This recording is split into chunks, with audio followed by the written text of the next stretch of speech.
And it was really noticeable on 9/11. Well, they came to learn that it's the human heart.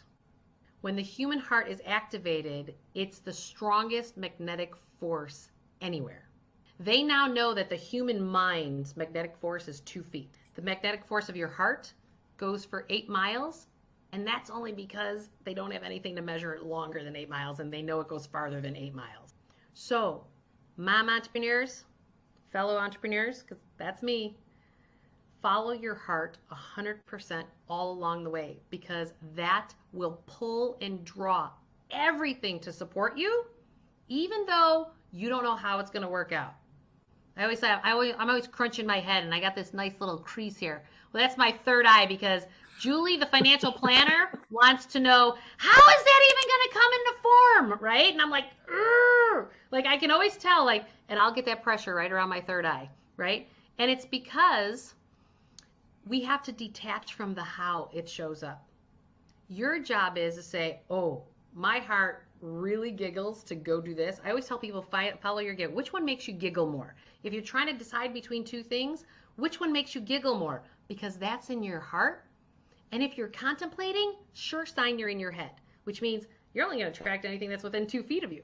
Or would you like to attract anything that's 8+ miles from you, right?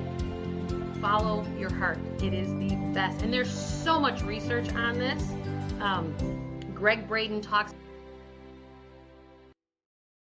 What if you were the living embodiment of all pervasive peace?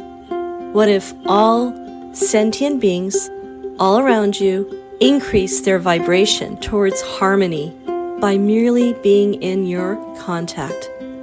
What if, through conscious reasoning, focused will, and intentional living, you reform yourself, thereby becoming a catalyst in sparking transformation in others?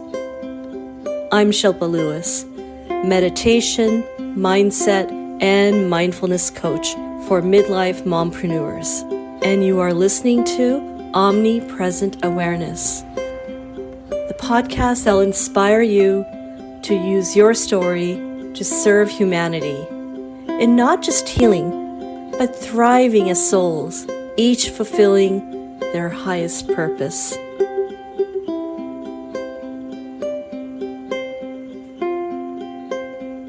Namaste. Thanks for tuning in to Omnipresent Awareness. This is your host, Shilpa Lewis, and welcome back. Okay, so I'm running a little challenge as I'm trying to get more people to discover this podcast and the conversations that inspire those who value personal growth.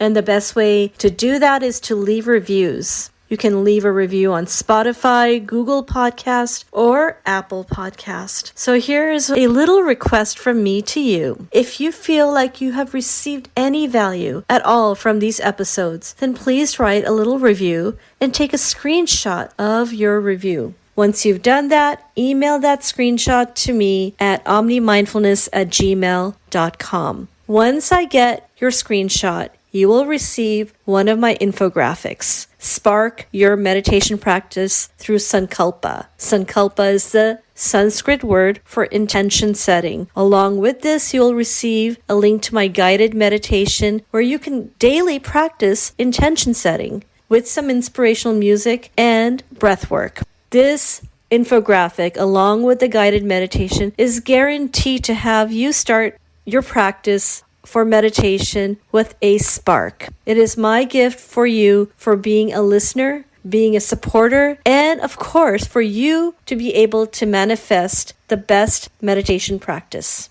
So thank you for showing up, listening, and being inspired, and most importantly, taking action. I appreciate you.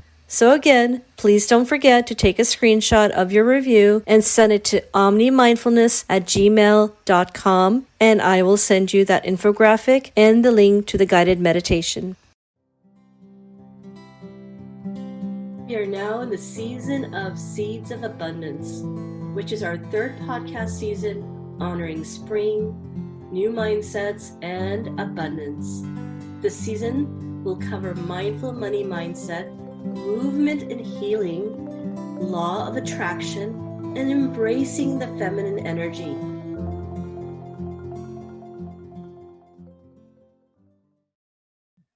Welcome to the Seeds of Abundance. This month we cover mindfulness and maintaining a healthy money mindset.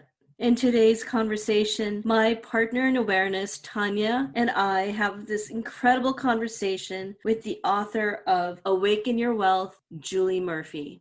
Julie Murphy is a Chicago-based certified financial planner and founder and CEO of GMC Wealth Management.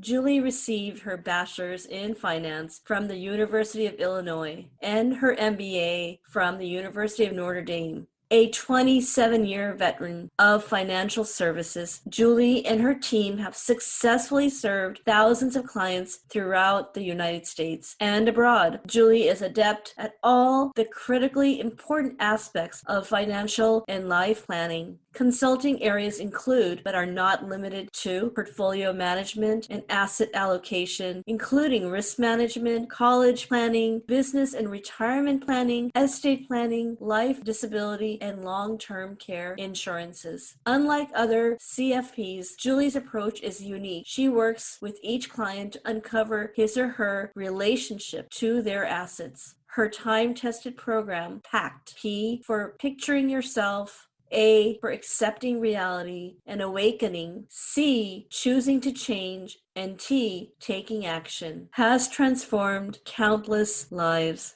Check out the link in the description to learn more about Julie and how her book can help you awaken your wealth. And click on the link so you can also claim your free copy of her amazing book. And now, here's Julie.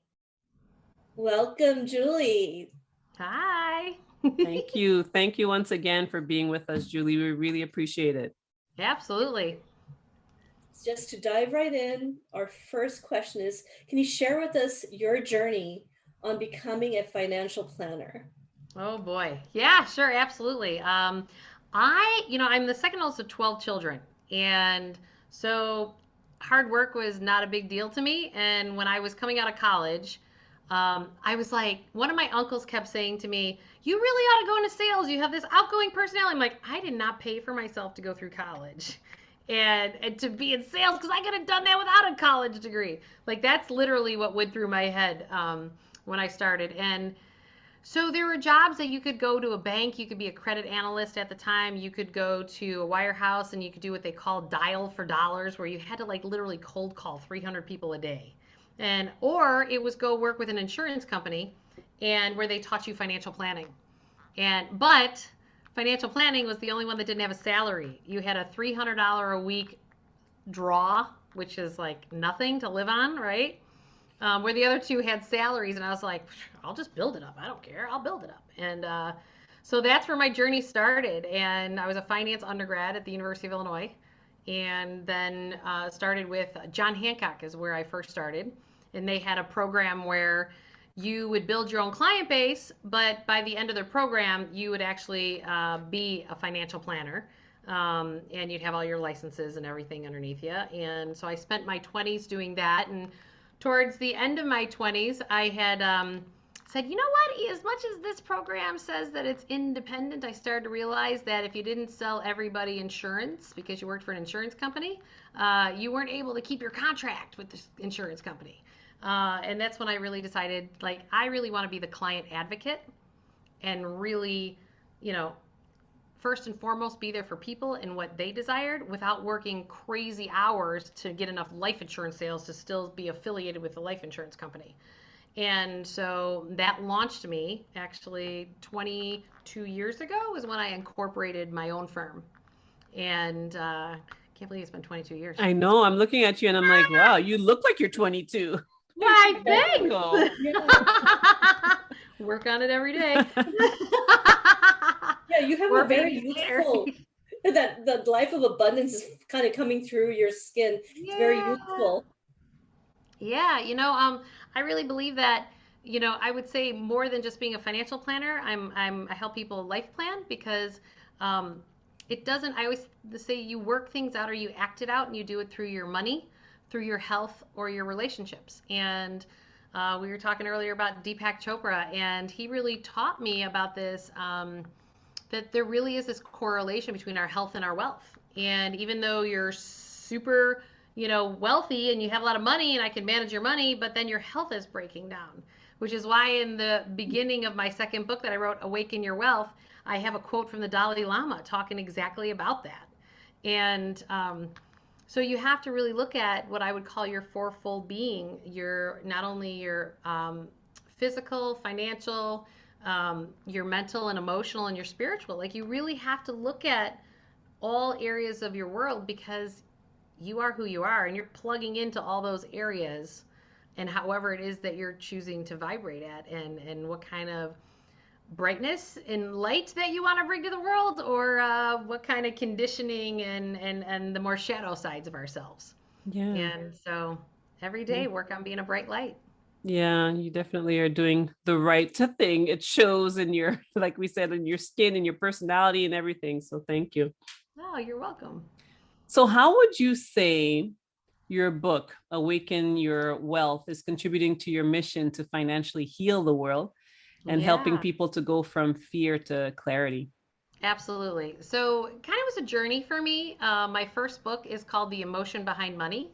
It's funny, I literally have it. It's like, it has a nice little heart on it. And the Oh, reason I did that was because build wealth from the inside out. And so this was the beginning of my journey, the emotion behind money, because I realized that we've forgotten about bringing humanity into finance, the human heart. It's like if you meet anyone from the finance world, they're all talking numbers and quants, and it's like you forget about the human and the heart. And it's like, oh, but and this is kind of where it bridged me then into the Awaken Your Wealth book is that I realized when I was working with clients one on one that if I really tapped into what their heart's desires were and create a roadmap of how to continue to live the lifestyle that you want to live and where you're at, but then bridge to a place where you have this deep, profound happiness and joy because you're actually like taking your heart along for the ride, then, and the Awaken Your Wealth book is actually the pathway that I walk clients one on one. I've now put it in book form so that, and I have a workbook that goes along with it. And you can, if you wanted to do the work yourself, you could actually walk through that.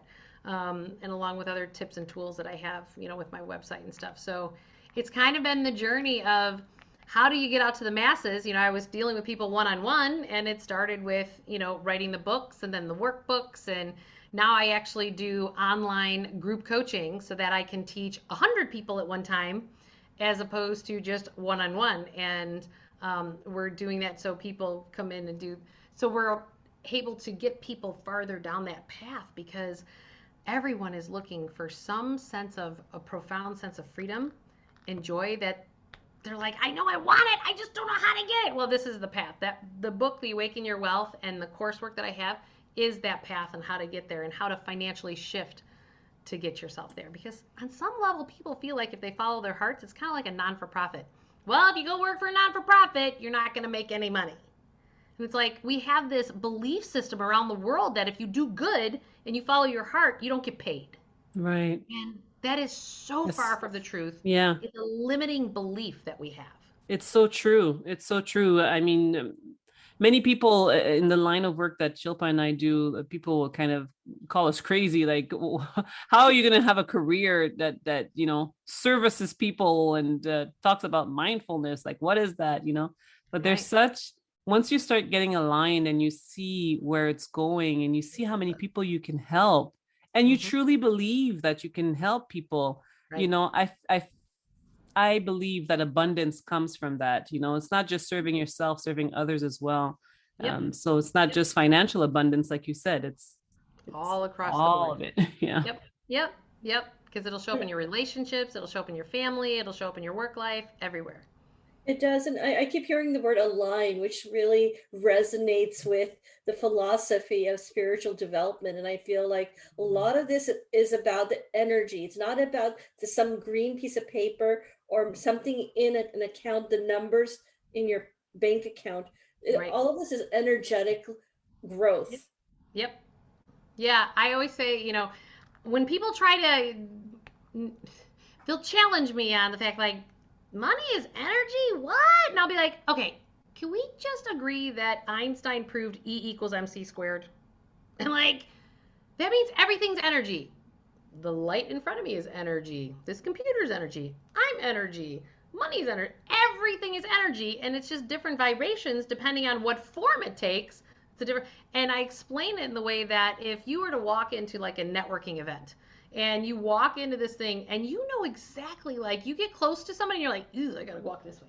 Or you go like, ooh, I want to know more about them, and you're attracted to them. So that's the energy. And then people go, oh, got it. I'm like, Yeah. they're just not aware that that's actually energy.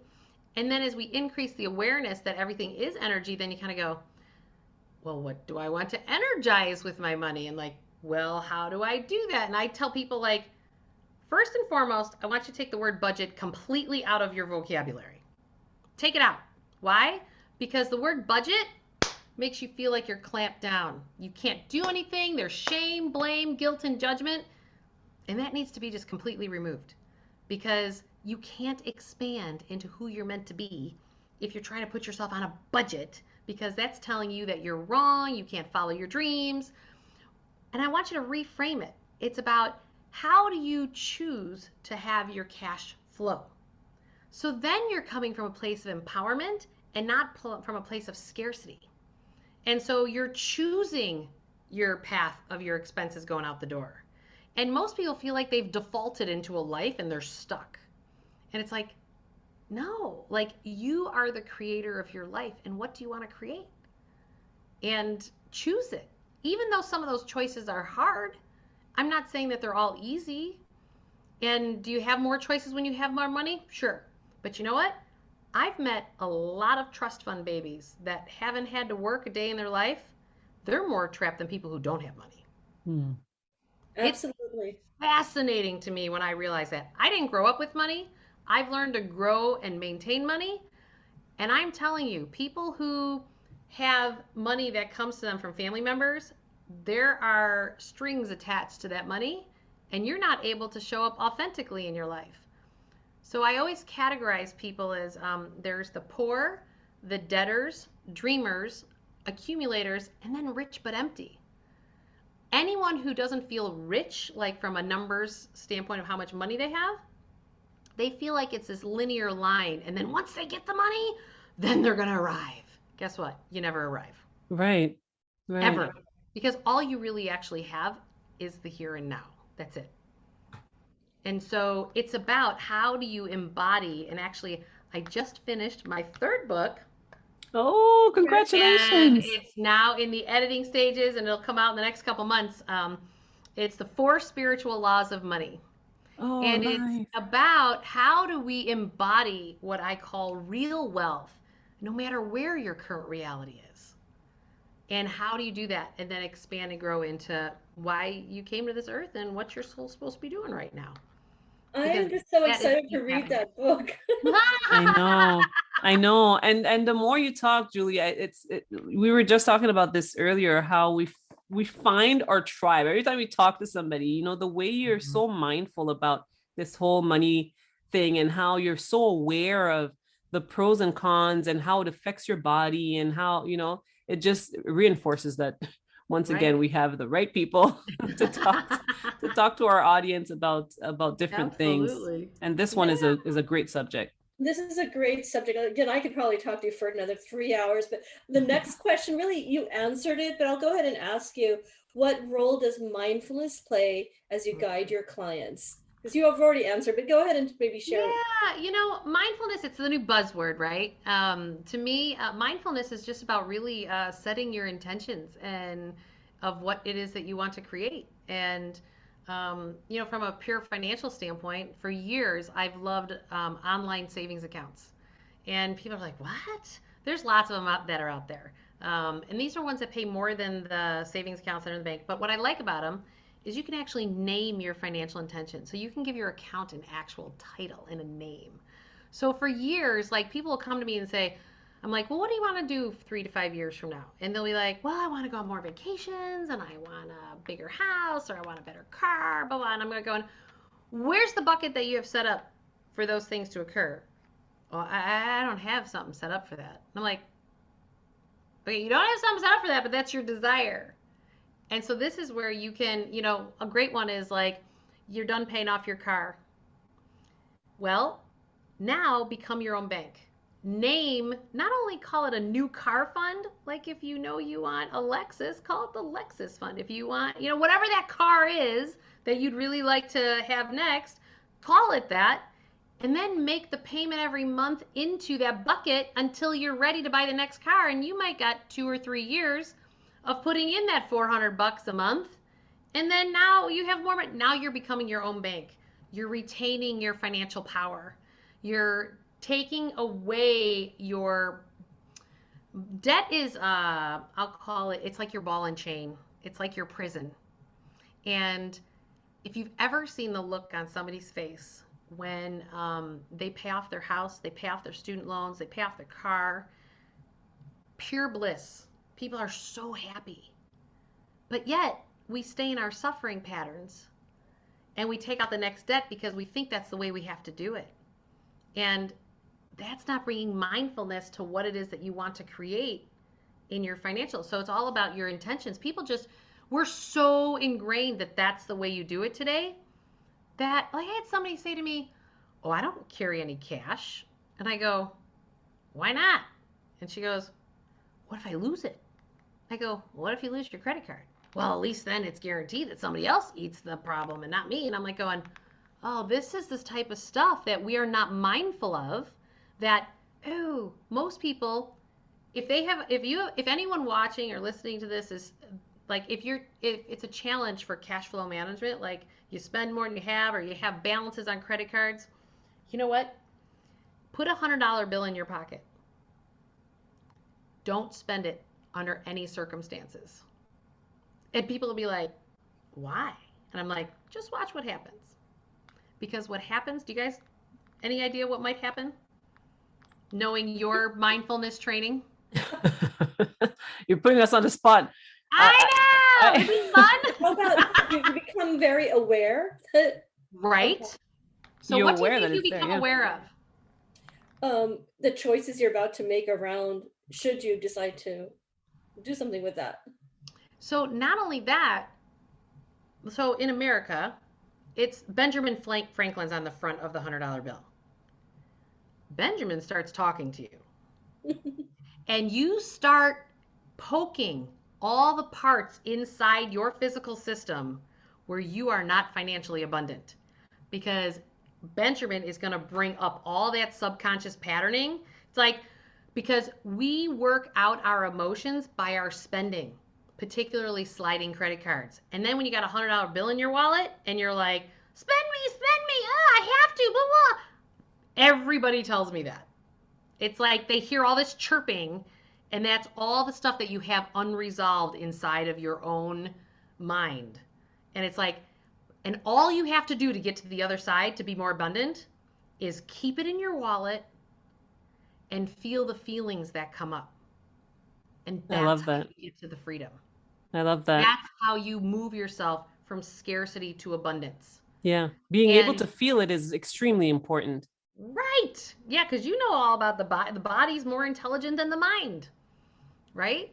And so whenever anyone's challenged with their cash flows or they carry balances on credit cards, that's one of the first assignments I always give them, and it works every time. It's fascinating. But that's how you can be more mindful of, and I will say, to your point about like you're more conscious of what you're spending, if you had $600 in your wallet and you were going to go buy a couch, you would be way more mindful of the couch that you just bought than if you slid a credit card and you're like, it was $1,200. I know I spent double the amount that I had, But you wouldn't turn over 12 $100 bills for something like you would slide a credit card. You just won't. You're being more aware. And so if one is challenged in that perspective, that is a great way to start to build that muscle to get to financial abundance. Wow, that's amazing. And I'm sure you have many more. So I'll still ask the question because I wanted you to give us some insights. What insights would you share with women entrepreneurs seeking to manifest a life of abundance? Because that's a great one that you just gave us. Perhaps you have others. Yeah. So have you ever heard of HeartMath before? No. So there is an amazing organization called heartmath.org. HeartMath is a research organization that they also have meditations of the heart and things of that nature on there. And what they learned after September 11th, 2011, or 2001, 2011. Yeah, I'm so small. 2001. Yeah, 11 it's is crazy how long it's been. 2001. I know, right? They couldn't figure out why the magnetic force of the Earth went 4.1 times its normal reading. And then they started going, where else did it peak? Mother Teresa died, Princess Diana died.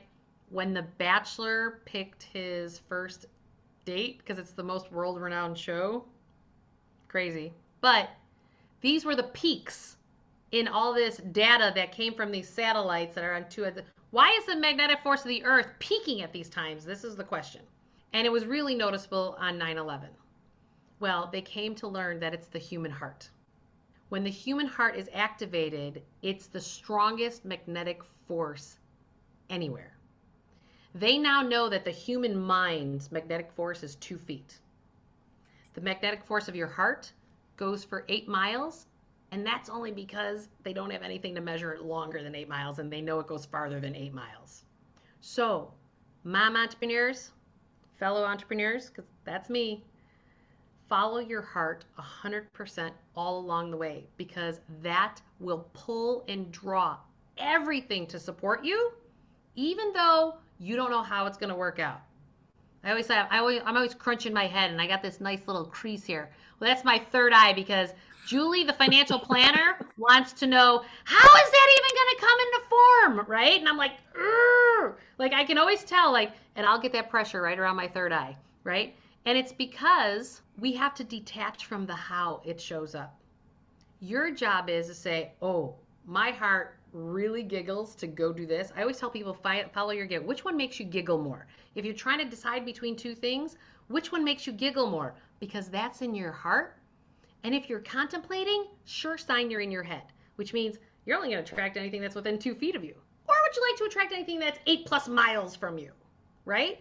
Follow your heart. It is the best. And there's so much research on this. Greg Braden talks about heart math all the time. He's a scientist. If you don't believe me, like, you can, I'm a financial planner. I like the data. I like the research. And that's why I've been attracted to Greg Braden's work, because he's a scientist, right? So spirituality and science he does, where I do like spirituality and money. And so it's just about, when you follow your heart, everything's going to show up, because remember, money is just the result of whatever you're putting out in the world, because it's energy. And so if you energize, what your heart desires, the money's going to show up. It does every single time. This is amazing, because I never heard it put that way. You always hear about the law of attraction, and even with the brotherhood, they would talk about, you can have, like, the brain is so powerful, but it's not put into words of feeling it with your heart and making your heart come. It makes sense when you talk about 9/11 and times when there was deep sadness, like with Princess Diana and stuff like that. It makes sense that it would be the feeling, like the heart, that kind of attracts the magnetic fields that, Right. So it's this whole concept called coherence. So what it is you actually have brain cells actually in your heart. They've just realized this in the last couple of years, that you actually have brain cells in your heart. So how you activate those brain cells in your heart is by feeling the feelings as if you already have what your desired outcome is. That's why a lot in meditation they'll say, okay, put out to the universe what you'd like to manifest, and then let it go. Like, detach from the outcome, right? Like, we learned that in a lot of our Ayurvedic training and stuff like that, right? And the reason you do that is because you need to feel the feelings as if, so if you're an entrepreneur that you want to make over $1 million a year, and that's what you want to do, well, you have to feel the feelings of, like, what does it feel like to have the clothes of a millionaire? What does it feel like to have the house of a millionaire? What does it feel like to have no 9-to-5 job when you're a millionaire? Like, whatever that is.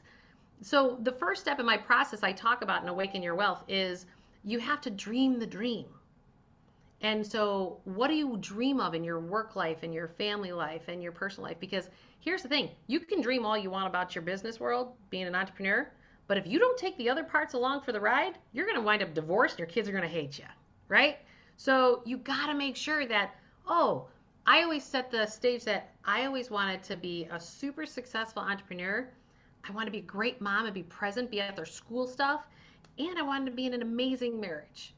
someone that I love and adore and that's really soulful. And because I watch so many women who build the business and then they're considered the bitch on top, like the crabby lady, right? And because she's so out of balance because her soul's not being fed on these other levels of parts of who she is. And I promised myself that I would never let any of those sides go along the way. And even though sometimes it was like, now I didn't really actually understand that that was going to lead me into a divorce, but it did. Because the more I aligned with my own heart, I realized that I was actually in a marriage that actually was based on my trauma in my childhood. So every human being, this is another great resource, Dr. Bruce Lipton, he's a biologist.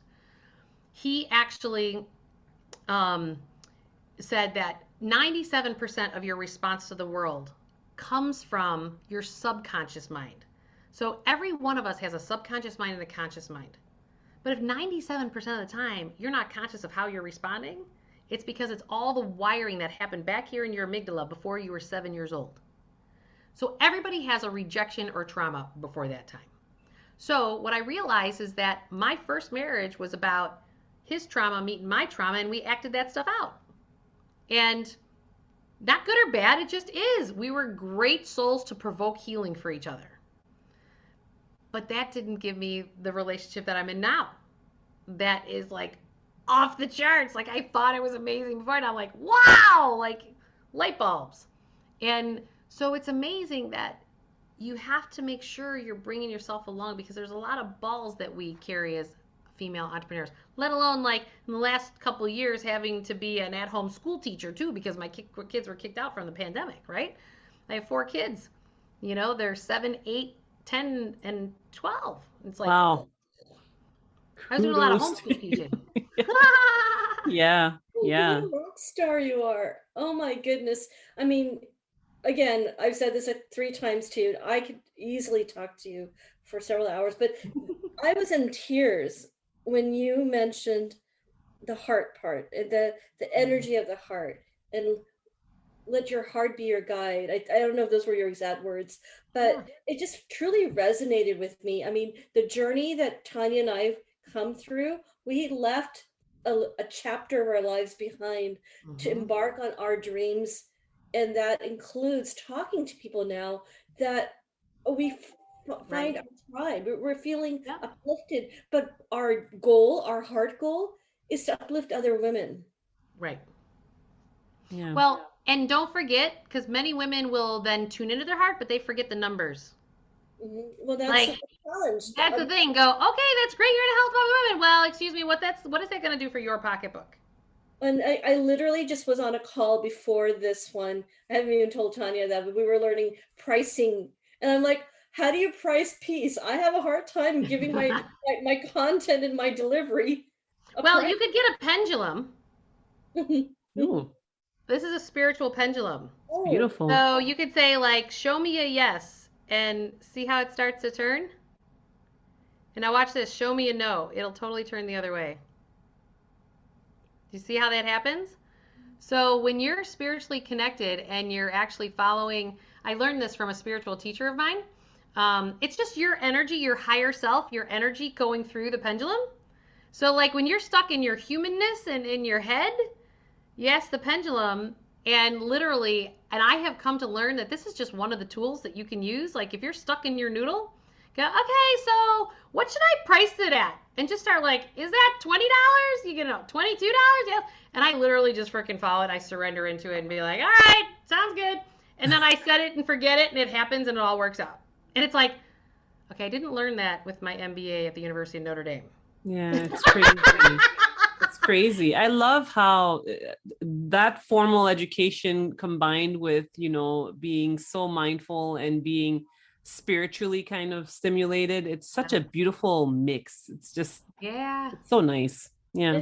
Yeah. And the more I go down that path, the more I connect with who I really truly am, because all those moms out there, man, it is time for you to be yourself and freaking step out into the world. Many of us women have used, I believe every human out there has masculine and feminine energy. We've become masculine in how we interface in the world, but our magic's in our feminine. Yeah. And what does that mean? That means that you're allowing, you're accepting, you're being, you're receiving, right? The masculine is giving, doing, pushing. You know, we push the degree to where we're exhausted, right? Stop pushing. Allow yourself to be supported. Like literally, I have this one issue going on in my world right now. I'm like, okay, universe, God, you know, and then whatever your deity is going, can you just figure that part out? Because I got to keep doing this over here. And literally every time I do it, it works out. Yeah. Yeah. Every time. Thank you so much, Julie. Sorry, Shilpa, you wanted to add? Oh no, just I understand that when you mentioned more tapping into the feminine energy, I spent majority of my career and my education in a very male-centric approach. And now I become my own worst enemy. And ironically, the very tools that I help and to support other people, I need to use it on a daily basis to tap into my heart. That's why you're teaching it, right? You learn Yeah. it at a deeper level. Yeah. I even noticed and remember that the physical body is the last place that actually gets rid of the old patterns. So, as an example, the masculine, according to Chinese medicine, the masculine side of your body is the right side. And so I'm in this really deep transformation, but my inner masculine, because I'm in finance, I have 8 brothers, I'm a go-getter.